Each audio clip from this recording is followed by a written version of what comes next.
তুমি যেসব ভুল করতে সেগুলো খুবই মারাত্মক ছিল। তোমার উচ্চারণে ছিল টেওটার।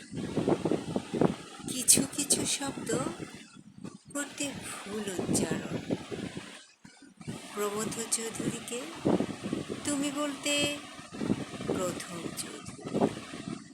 এমনি বহুবিধ ভুলে ভরা ছিল তোমার ব্যক্তিগত অভিধান। কিন্তু সেই সুদূর কৈশোরে তোমার সেই মারাত্মক ভুলগুলো বড় বেশি ভালোবেসে ফেলেছে।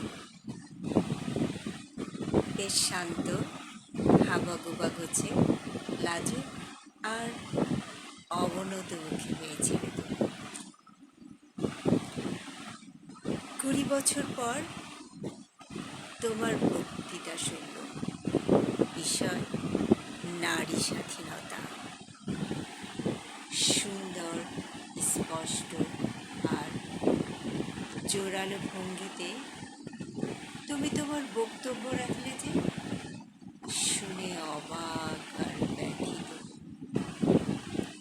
আমার বুকের ভেতর জেগে বসা একটি পাথর আজ 20 বছর পর হঠাৎ নিঃশব্দে